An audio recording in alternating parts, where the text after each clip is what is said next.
sensory areas. And we are going to then go more into cognitive areas at the beginning of the afternoon. And then in the end, we're going to talk about decoding, which is a cool topic. Okay, we're 44, so close to the aim. Let's start the lecture. Again, as usual, Sorry, I have a please. quick question about the structure of today. There seems Yeah. to be no lunch break from Well, 11 to lunch 1 break. o'clock. Yeah, you're not going to need 2 hours to do the exercise of the sensory thing, so it's included. You literally Okay. will have to go just around in your room to look for stuff that excite your neurons. So yeah, I've incorporated in both, but if more time is needed, you can maybe write a message to me and let me know. I really don't see that that's going to be happening though. Okay. Cool. All right, so let's start with the lecture. As usual, use Slido if you want to ask something and anonymously, and I will be answering at the end of the lecture today.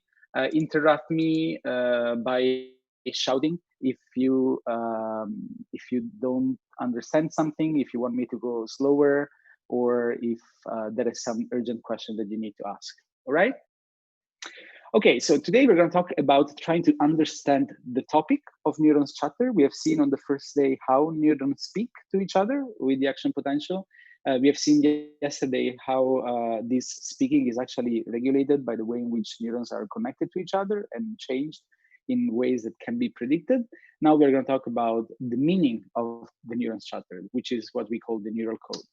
So a little bit of a recap of few essential things that you need to know for today. So you know by now, like you're sick and tired of seeing this picture but you know that neuron communicate by means of electrical signal, the action potential. We're going to call them from now on spikes. It's basically the terminology that we always use in talks and papers. You know from yesterday the neurons connect to each other in neuronal networks, and the networks employ multiple and different connectivity motifs in which excitatory and inhibitory neuron are connected to each other to achieve specific modulation of the neuron's activity, which is also what in jargon we call computation in the brain. You know that a single neuron listens to thousands of other neurons and is able to integrate the inputs that arrive on its dendrites according to the location where these inputs arrive, the time when these inputs arrive, the history of the dendrites, so to have temporal and spatial summation. We know now how LTP and LTD are changing the strength to which neurons talk to each other, so they can make messages being more important or less important. And then all these messages are integrated at the level of the soma, and basically at the level of the axon initial segment, a spike or a new action potential is initiated and can transmit information to the downstream neurons, which are the postsynaptic neurons. What you have seen yesterday during your exercises is that neurons integrate inputs, and the integration of these inputs is actually important to change the rate of their activity over time. That is the frequency of which the action potential are produced, or at all the production of an action potential. You see that neuron can increase their activity over time in a temporal way. So for example, when you give a stimulus, the neuron either starts firing or starts to fire more. This is what you've seen yesterday when you're giving one or more inputs with your touch button. They can decrease their activity over time, either at the end of the stimulation or because there is a specific connectivity motif, like the interneuron, for example, that is able to change the activity rate of the excited neuron.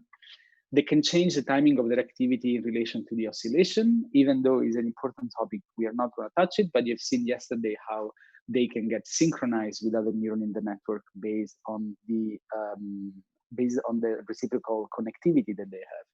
And we're going to see something a little bit more complex than what we discussed yesterday, this afternoon, what we're going to talk about attractor networks and syn-fire chains.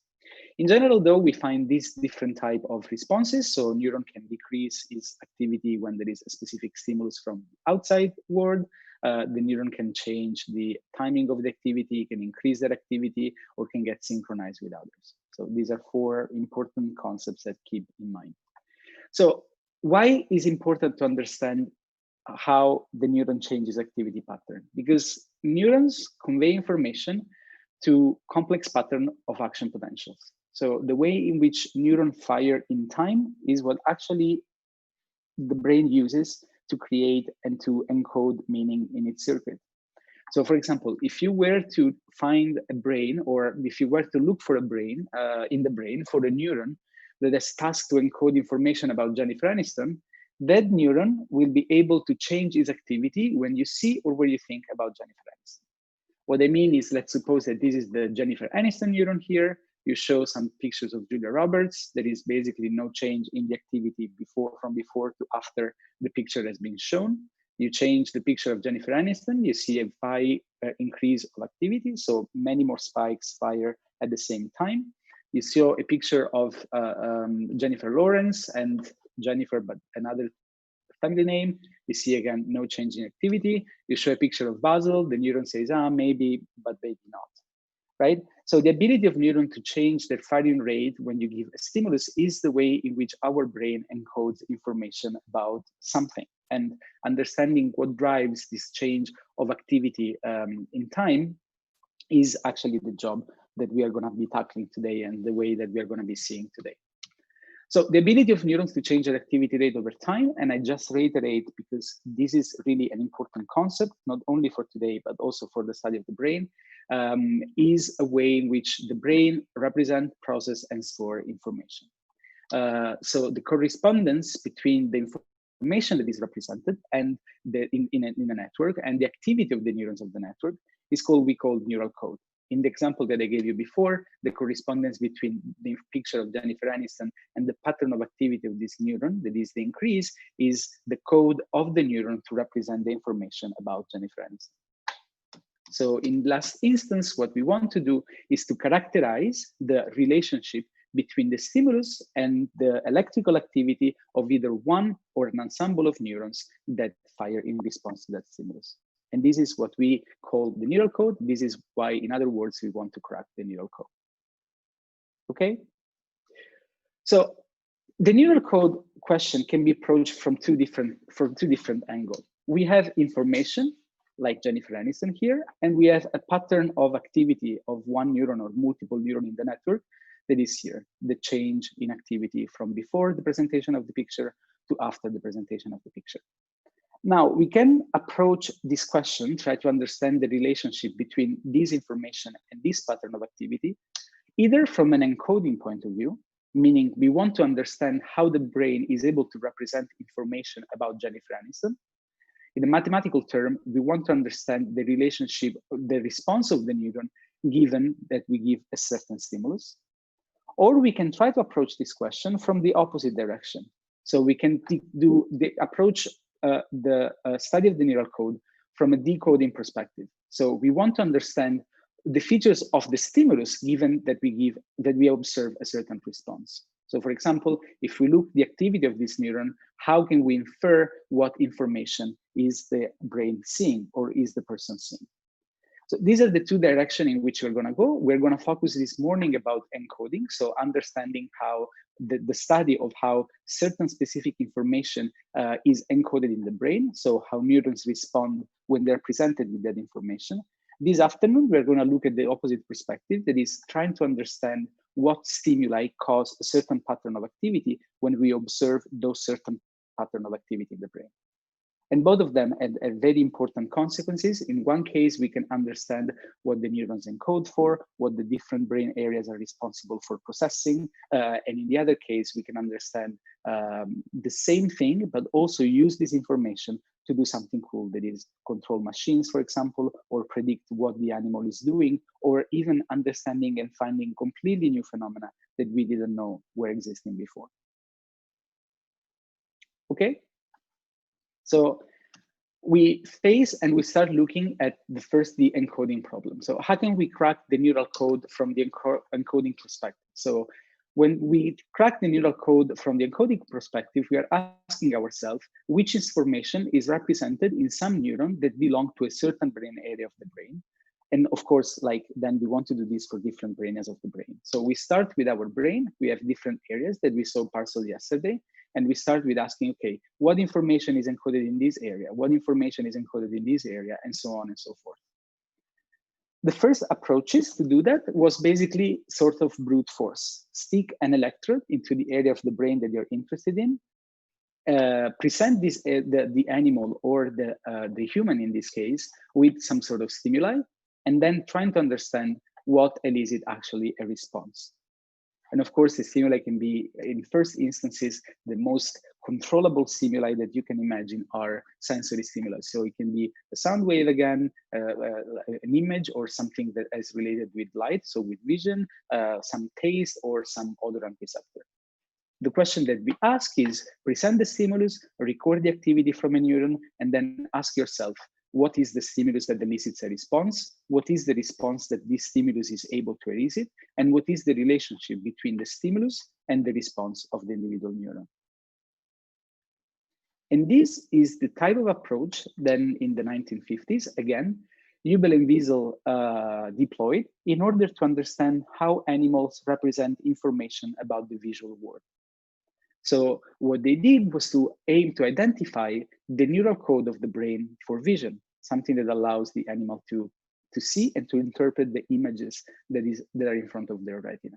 So their approach was to record the activity of individual neuron in a promising area. And we're going to see now how you select a promising area for your studies through a microelectrode. This is what we talked about on Monday. Those were those tiny electrodes that allowed to record from one or very, very few neurons at the time, while an anesthetized cat was watching a moving stimulus on a screen.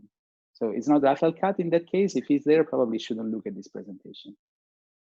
But this was their approach. They have an anesthetized animal, and the reason for not doing freely moving animal is that at that moment it was not really developed the technology to have the tetrodes in place and chronically implanted into the brain of the animals, and then passively present some stimuli, that is moving bars in this case, but also like bars in different orientation, different spots in different area of the visual field, and so on and so forth, to understand what type of responses were elicited in these neurons. And if there were neurons that were specifically responding to some stimuli versus other stimuli.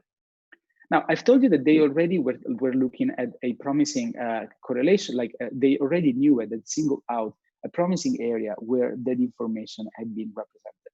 So how do you usually know what information is encoded into an area before you actually record anything from that area, right?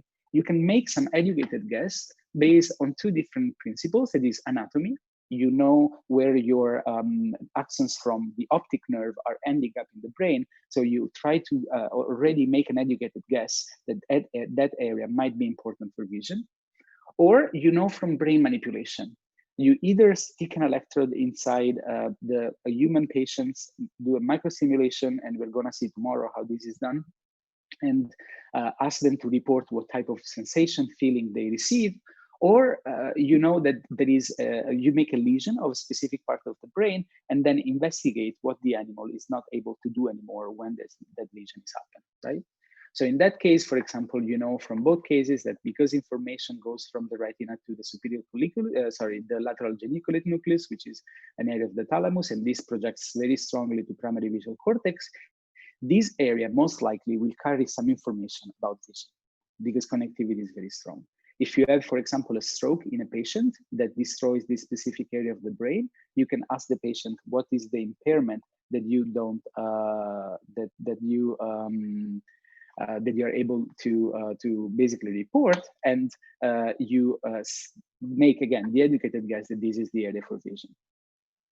So that's how they selected the area for vision. What they did was to present different moving bars, as I said before, and record the activity of neurons. And this is the results from two neurons. They're basically like expressing the same meaning, but in two different ways. They started to see that this neuron here, in which they recorded from this stimulation, was really not really responding in any way when the bar was moving upwards and downwards and was oriented in a certain orientation.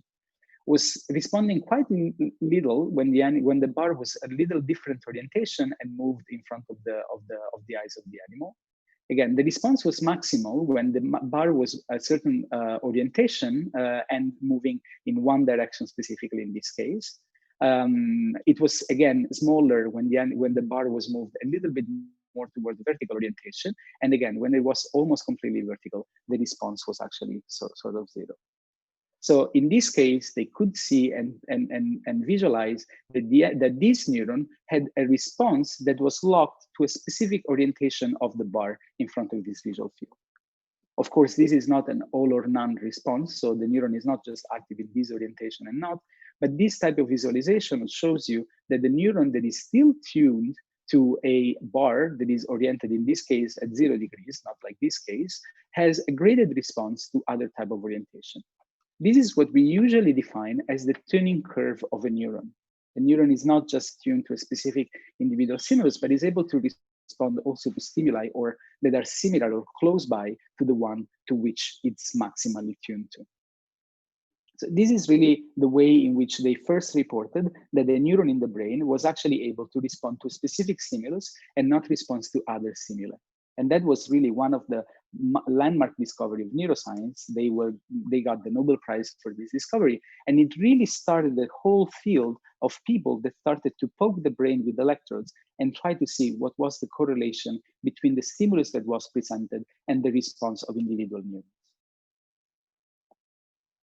Is this clear? Do you have any particular question regarding this type of aspects? Because now we are moving on to try to see other properties of these neurons.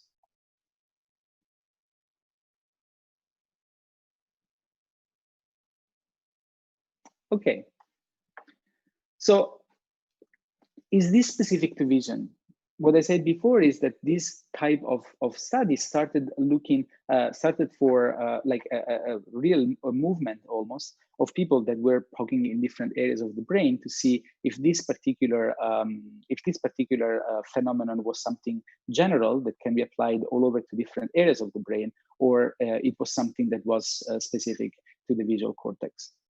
And what did they do? So they started to look at another area of the brain from which they had basically already an intuition that might be involved in movement, again, from either lesions, but also from macrostimulation that were able to elicit specific type of response in that case. And they were poking this electrode and study the responses of individual neurons in this area when monkeys were doing a different type of task. That was taking their arm, extending their arm, and reaching for grabbing something in the world around them.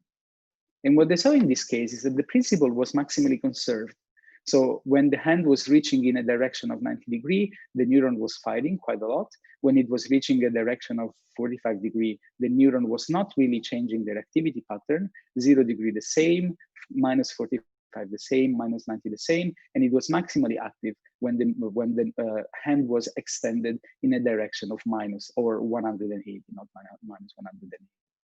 And here you see also a principle. Before we saw that the neuron was either silent and then becoming active when a certain stimulus was presented. In this case, the neuron already had a certain basal firing rate when before the monkey was actually starting its reaching movement. But then the modulation of the firing rate was actually what mattered. So the neuron was able to increase the firing rate when the animal was either preparing or performing a certain reaching movement. And this is what I showed before. It's not the fact that there is most of the time, it's not the fact that there is a response for the activation. It's not generally an all or none type of response, but it's a modulation of the response that is actually what matters. So what we need to understand is the ability of specific areas, specific neuron, to change the firing rate with time. So it's sort of a change in time. So how we can discover the tuning curve of a neuron, right? So what type of stimuli this neuron is able to respond to. This is something that now we have seen 2 examples, but it's something that we can generalize with a very simple, if you want, rule. That is, we can discover the stimulus that produce a reliable response in a neuron by presenting the animal or an animal with different type of stimuli or different repetition and instances of the same stimulus, and understand if the neurons is able to elicit a response more or less reliably every time you present a certain stimulus, and is specific and selective in only the stimulus that we are presenting. If you present another type of stimulus, the neuron is not responding to the stimulus. This is a very simple recipe. Neurons in sensory areas of cortex work in a very simplistic view in this way. We will see this afternoon the neurons that are in other areas of the brain, especially the one that I already told you yesterday, are tuned to a combination of multiple sensory stimulus, are not able to respond to one specific sensory stimulation, but they respond to something that is a little bit more complex than that. Our Jennifer Aniston neuron, for example, is not one individual specific sensory stimulus that they respond, but they might respond to something that is a little bit more abstract. Okay, the aim of Hubel and Wiesel was to try to understand what is the neural code for vision in the brain, right? But so far, I've showed you that our neuron was able to respond to a specific orientation or to a specific movement. If our code for vision was only limited to this feature, of course, we would never be able to understand or to interpret very complex visual scenes like this one, right? In which you have a certain number of horses whose pattern of coloration or pigmentation really resemble the background that is in front of them. This is a complicated picture. It's difficult to put really a contour to a specific object and to isolate it from the background, right? We need to have a richer representation of the visual scenes that we have in front of our eyes, not only from a point of view of the features that are extracted, but the point of view of how we combine together these features in order to produce the identification of individual objects. And this is what people started to look at to characterize as a hierarchical process.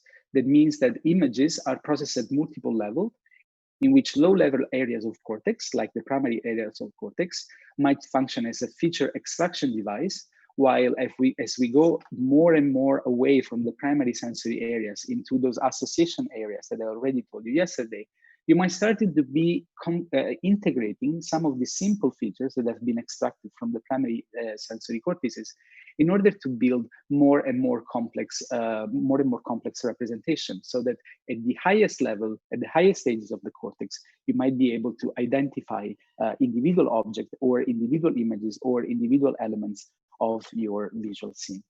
So in theory, what the people that postulate that vision or sensory processing in general is a hierarchical process say that the primary sensory areas, you have feature extractor that are able to respond either to the orientation of the bars, to specific colors, to contrast, to disparity, for example, to create a different 3D vision of the world around you, or to movement. That in higher areas of cortex, you have the combination of different features. For example, to discover properties of the surface, you need color and contrast. To discover and discriminate specific shape, you need orientation, contrast, and disparity, and so on and so forth. So that in the end, you combine multiple features to arrive to the highest level of cortex, in which you should have a representation of individual objects. This is a proposal that has been, let's say, very much studied and supported for many, many years in neuroscience. It starts to be questioned right now, the fact that our cortex works as a feature extractor and a combination of more and more complex features that are transmitted in a hierarchical fashion.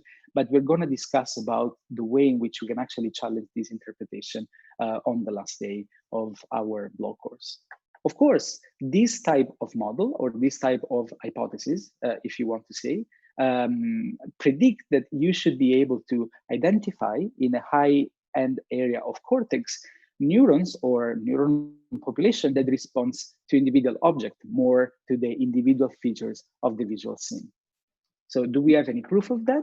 We do. We know that in areas IT, for example, there is an area that in a cortical hierarchy comes very much after the primary sensory areas. You can understand both in humans and in non-human primates, like, for example, macaque monkey. You can record responses that are not really tuned to specific features like orientation, direction, color, contrast, and so on and so forth, but they're really tuned to the presentation of individual class of objects. Like, for example, you have responses to faces or responses to inanimated objects like houses, and so on and so forth. And this is something that really came as a surprise. It's really something that had been predicted by many theories of how the brain works, that you create more and more complex representation to arrive to identification of individual objects. For a long time, these cells were considered to be like the pinnacle of cognition. A lot of people thought, okay, you know, you can integrate different features, come up with different phases, so much so that if you go up in the cortical hierarchy, you should find the grandmother cells. There is one cell that responds specifically when you see your grandmother. So is this the grandmother cells? Just hold your curiosity until the afternoon. There is not what I'm saying here is the representation is not tuned in area IT yet to a specific phase of a specific person, but it's responsive to phases from many different people. And now we know from different stimuli that have been presented to monkeys, especially, and responses that have been recorded in area IT, that what these neurons respond to is a certain distance from the eyes, a certain distance from the eyes from the mouth, and so on and so forth. And have a very complex representation that can actually not only represent phases in specific areas of area IT, but can represent more stubby object, more round object, and so on and so forth. You really decompose an object or the image into the individual features that make that image characteristic. Okay? The other thing that I need you to understand and to hold in mind, especially for when we're going to talk about this afternoon about the cognitive map and more cognitive representation, is that the neural code is rich. It means that you have different population of neurons that are able to represent through their activity patterns different element of the experience that you're living. In this case, we are looking about at the visual scene, so the way in which our brain interprets the visual scene, and we see neurons that are tuned to orientation, neurons that are able to change their firing rate to color, contrast, disparity, and so on. But really, there is a lot of richness in the neural code with different neuronal populations that are able to change their firing activity in response to different type of stimuli. Sometimes even to different combination of stimuli.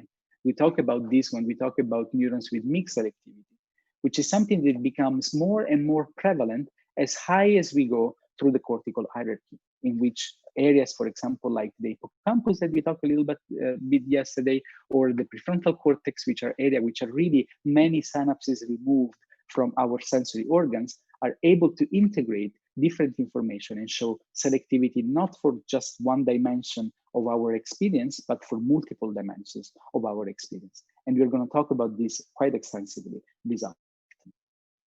Okay? Yeah. Do you know if it is possible to create hallucinations of the corresponding object if you directly stimulate the brain areas used in this hierarchical process? Yeah. So that's one experiment that we're going to talk quite extensively tomorrow. That is this experiment of microstimulation. More than hallucination, you can, tomorrow is going to be all about this actually. So you stimulate the specific population of neurons that is basically like encoding one specific information, and the brain is able to recall that specific information. If you remember yesterday, I showed you that there was an homunculus into the sensory areas, right? And one of the ways that you could do is that if you stimulate the specific part of your sensory cortex or of the neuron sensory cortex, where the animal, let's say, where information about a certain part of the animal is stored, you can elicit and trick the animal in thinking that it's actually feeling something in that specific area. And how do you know that you're tricking the animal? Because you have paired stimulation of that specific part of the body with a response, for example, lick for a reward. And the animal, when you stimulate that specific neurons, is going to release the behavioral response that is associated to that particular representation. Really, we're going to go very much in detail tomorrow with this. So hold your thought. It was one of the way in which we have discovered the area of the brain that is actually responsible for memory formation and for storing memory. So we're going to go through this tomorrow. Any other question about this? because now we're going to go through the very last concept of this presentation. If we're going to be fast, so we have really all the time in the world to answer questions or doubts that you might have.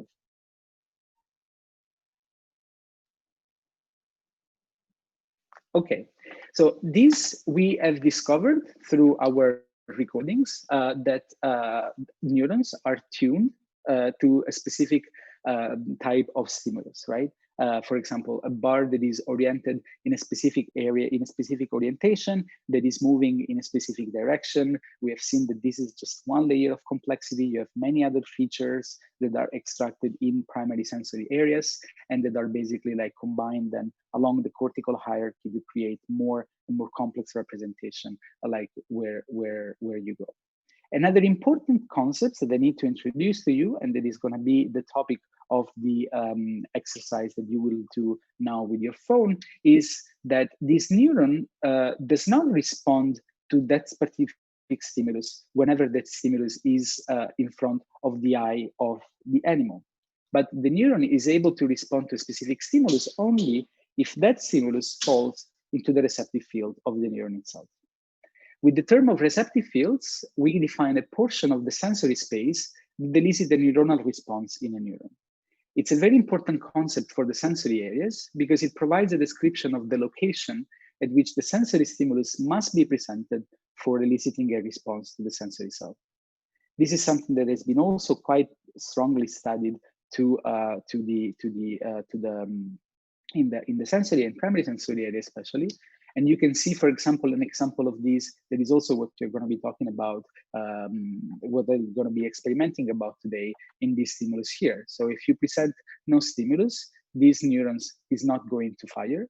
If you present light in a specific position of the sensory world, this neuron is going to increase activity and respond to that specific light in that specific location. If you increase the area of the retina that is stimulated by presenting a larger spot of light, the neuron is again not firing at all. But interestingly, if you create a pattern of activity that is the opposite of what you actually had when the neuron was stimulated, the neuron might respond with the opposite response that is basically inhibition instead of activation. Right? So you have discovered what really in the field we talk as receptive field of one individual neuron. The fact that the neuron responds when a stimulus falls in a specific portion of the retina and has some specific features that is a specific arrangement of location in the visual field that are stimulated and location that are not stimulated. In this case, you can think about this neuron as responsive to a stimulation that happened in a small field of the visual field, which is accompanied by a surrounding non-stimulation. And the off, that is the opposite direction, is the one in which the stimulation happens in the larger ring, but is not happening in the inner circle. This is something that neurons across the sensory areas are quite strongly characterized to and tuned to. It is something that change with the location that you look at. Usually sensory organs have more roundish receptive fields, both in vision, where it's more intuitive to see what a round stimulus might be, but also in the auditory space and in the other sensory space, meaning that the tuning is sort of a Gaussian distribution. They have more elongated receptive fields as you go to the visual cortex. And the reason why you have this type of bars is yet debated. You might get because you want to combine together different features, and this might be the optimal way in which you can actually do it. And most importantly, they contain an on and off area that is basically the one in which presenting a stimulus is able to elicit the stimulation that is surrounded by an area that must not be stimulated in order for this neuron to be able to respond to that specific stimulus. And this is really what you're going to look at today when you're going to be using your cell phone to understand and find example of stimuli that are able to excite or not able to excite your artificial sensory neuron.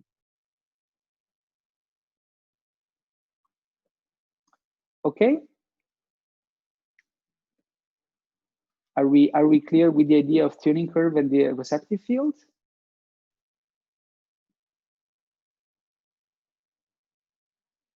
Any question or comment about that? So now we have looked at the visual system, right? But what would you think would be a stimulus that is able to elicit a response in an auditory system? What would be the turning curve of an auditory neurons looking like? We can stop because we are already like, can go into the part where we do the discussion. For auditory neurons, there's always a neuron that's responsible for a particular frequency that is heard. Exactly, but is the frequency the only type of dimension that you can get? If you should think about other dimension, like you have seen that orientation is one of the dimensions is encoded in the visual cortex, but there is many others that are extracted and represented. What other type of dimension can you think of? What do we need to understand sounds? For this, we need to understand its pitch and its how's it called? Loudness. Yeah, you need a lot of different things, like you need the pitch for sure, you need the frequency. You need also to, if you think about more and more complex features, you need also to think about intonation, right? Like how the dynamic curve of our sound wave is actually able to change. And this is something that is all encoded in the auditory pathway and in the auditory cortex. Now, we have talked about different elements of the sensory pathway, right? We have talked about the sensory organ. We have talked about the retina and the eye. We've talked about the first station in the brain, which is the thalamus. We've talked about the visual cortex.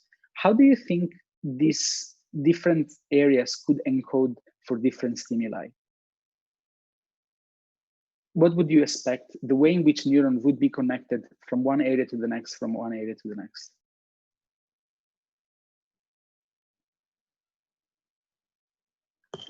Usually most sensory information has to pass through the thalamus, where the thalamus then redistributes it to the other cortices. Absolutely, yeah. That's the thalamus is sort of a big. It's much more than a relay station, and it distributes to other areas. But what I'm thinking is, you know, your sensory epithelium, that might be the retina or might be the cochlea or whatever you want, it needs to represent, for example, let's put it for vision. You need to represent things that are close by in space as things that are close by in space, right? You need to keep that information. If you would divide a picture into every individual pixel and then scramble the pixel in a random order, you wouldn't really be able to distinguish what is in the picture, right? Because we also work for proximity. To stimuli that happens close by in the sensory world should be able to be represented close by in our brain representation, right? So we need to hook up neurons and to transmit information from the retina through the thalamus to the visual cortex in a way that also preserves this information, right?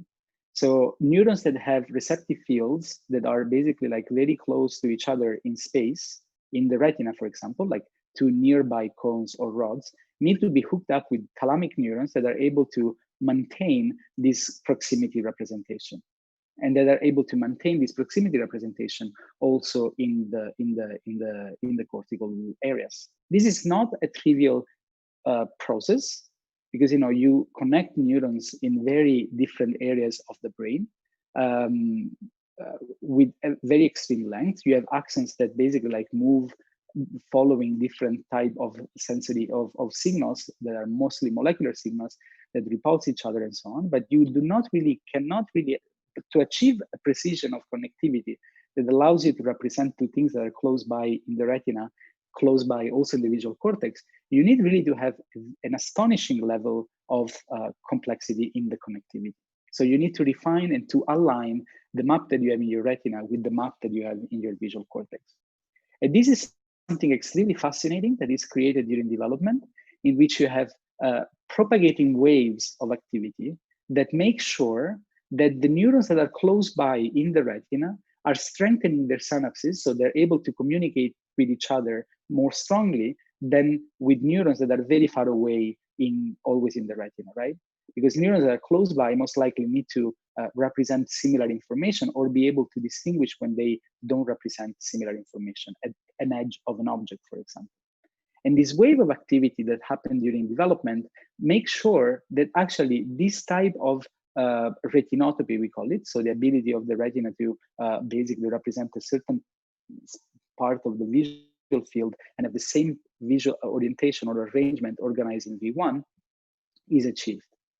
So we've seen something like yesterday, the LTP phenomenon. We know that there is a specific time during development in which you set up a specific network architecture that is important to create certain form of representation, like representing two stimuli that fall nearby in space. You also need in the visual cortex to be able to represent differently the information that comes from one eye from the information that comes from the other eye, right? Because you need to get that concept of disparity that I was telling before. And this is again something, deciding how much one eye will influence the activity of one neuron and the other eye will influence the activity of the other neuron, that again you get when you are doing like and setting up the circuit during development. So development that you have heard of in other part of this Flow course becomes a very important period in which you really build the network architectures that allows you to change to basically represent the physical world in your brain, and sometimes becomes even essential for those type of phenomena that go beyond just the representation of the physical world, like memory, like decision making, like being able to map and to decide which route to take in the world. Have you ever heard about sensitive period or critical period during development? Okay, so this process is extremely important for the brain. It really defines, to a large extent, how an individual system works. And because of this importance, you know, the brain needs to be extremely plastic at that moment. It really needs to create contacts or eliminate contacts between neurons so that you can create this specific arrangement of connectivity between the peripheral sensory organs and the central nervous system. The brain has come up with a way to increase the amount of plasticity that you have during sensitive period to allow for these processes to take over and to actually build the type of network architecture that you need to make those computation possible. And it allows to open and close this specific, I mean, it regulates very tightly the opening and closure of this specific sensitive period for the establishment of connectivity through the action of specific cell types. In one case, if you're curious, these are SAM inhibitory neurons. This means that if you do a manipulation in the animal and in the way in which the animal lives or in the outside world of the animal during that specific critical period in which, for example, the network for vision is established, you can change the properties of that network for vision forever. And it's going to be very difficult for those properties, not impossible, but very difficult for these properties to be adjusted when the brain is adult. This is why we think that, you know, babies are extremely plastic beings in which if you do something, if the brain goes into a certain type of pathological deviation, like for example, amblyopia being strabismus is the most important or maybe the most common type of instance. You can actually correct some deviation when a person is a child, but it's very, very difficult to correct the same type of deviation just by training in the adult. There is a very interesting study that has been done in the owl. You know, the owl used two different sensory modality to localize its prey, in those case mice. They use both the visual cues and they use also the sound cues, so that they basically know where the mouse is quitting and they can go down and grab it even in condition of very low light. And these two maps of the sensory world for vision and of the sensory world for audition are stored in two different parts of the brain of the barn owl. But the barn owl needs to somehow align them, right? So that he knows that when the two stimuli converge, he knows exactly in which position of the physical space the mouse was coming from, or this mouse is located. This process of aligning the two maps is actually very much happening during the infancy or the juvenile period of the barn owl development. If you raise barn owls with prism on its eyes, so that there is a distortion in the way in which the barn owl perceives the visual world, you're able to change completely its visual map, but still the brain will be able to interpret this deviation and align the two maps in a way that allows the barn owl to hunt. If you do this type of manipulation in an adult barn owl, you start to put goggles with the prism that distort the visual field, the two maps are going to be not aligned anymore. And to align them, you need to train the animal with very small steps for a very long period of time in order for the two maps to be aligned together. So the way in which you set up the network architecture for sensing the sensory world has extremely important implication for the way in which the whole brain works. And this is all because neurons that convey the same type of information needs to hook up with neurons that convey the same type of information along the cortical hierarchy. And the way in which you represent the external world in your brain needs to make sense if you want to represent something that you can actually use to guide your behavior. In the case of the barn owl, to integrate stimuli from your vision with stimuli from audition to localize where the mouse is into your in the forest. Okay, this was a little detour I didn't plan to put into presentation, but that we could actually tackle because there is a little bit of time. I think that now we can take a little bit of break if there are not any questions. And we come back in like half an hour for the explanation that Daniel will give about the way in which we are going to be turning our phones into sensory neurons and understanding what a receptive field is. Is there any question about this, the neural code, the representation of sensory stimuli and the integration of different type of features of the sensory stimuli along the cortical hierarchy?